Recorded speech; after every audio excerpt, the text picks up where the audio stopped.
I've only got hours to get this video completed. It's July 31st. It needs to be up on YouTube by the end of the day.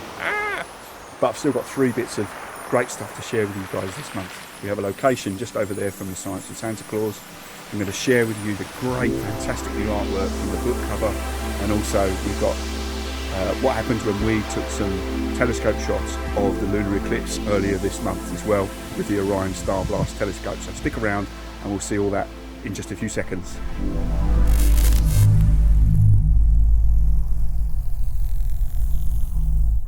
So here I am in the shed with a huge butterfly. Take a look at that. I'm going to have to let that guy out in a second before he goes into a spider's web. That's amazing. I wonder what kind of butterfly that is. But anyway, why am I in the shed? Well, one of the locations from the July chapter of the Science of Santa Claus is the Winter Family's shed. And you know what? This is our shed, and this is obviously what I based that shed on when I was thinking of that particular scene for the book. I'm really distracted by this butterfly. Let me get him out. Let me get him to freedom. Come on, fella. Oh, look, he's beautiful. Check that out.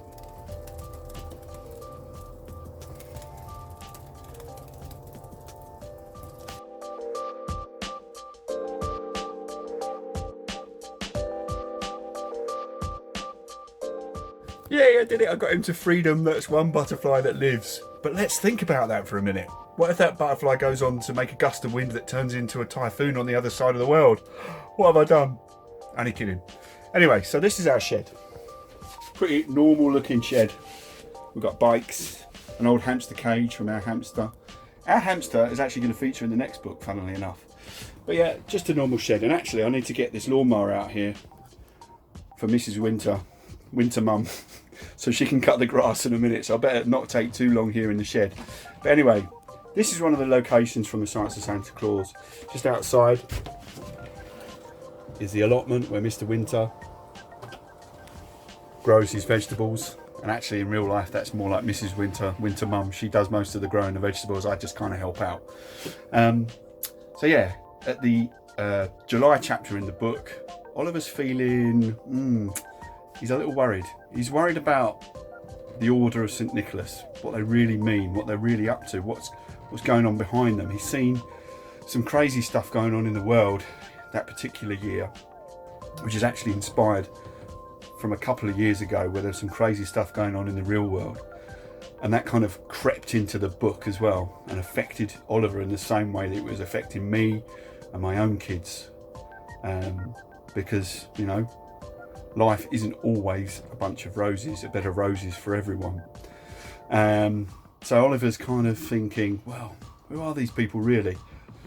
Oliver's got doubts about Enzo and the Order of St. Nicholas. He doesn't really know, you know, Enzo that well. It's a stranger he's met, and he's got all these fantastical stories. He knows he can do all this amazing stuff with science and technology, but what's really going on behind it? And he's not really sure about what's going on and how that might tie up with other things that are going on in the world. And plus, not far away in the house, can't really see it through the rose bush now, but his sister is about to be kidnapped by the Santa Stoppers. So, difficult times for Oliver, but will he get through it? Read on to find out.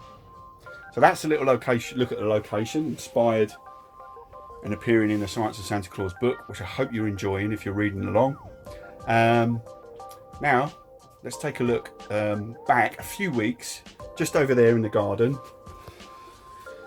where I set up the Orion Starblast 150 telescope, and we took a look at the moon as something incredible was going on in the natural world. Hi Winter Fammers, we're out in the garden once again with our telescope, our Orion Starblast, as you can see. And tonight is a special night. There's going to be a partial eclipse of the moon, which we will hope to get in probably about an hour's time. But right now, we've managed to focus the telescope on Jupiter and its moons, which I can show you in a moment.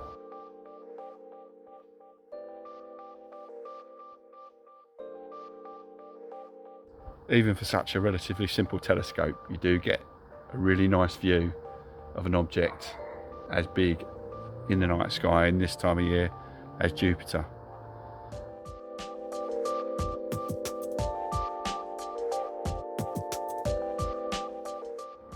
So we'll come back later and see if we can catch the partial lunar eclipse.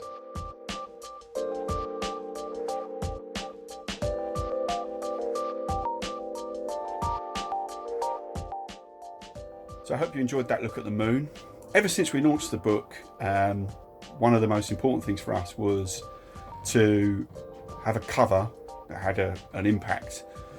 But when we were running out of time to get the book up and published, so we ended up with a nice image, which was okay, and the logo for the book was okay, but we were never quite 100% certain it was the right one.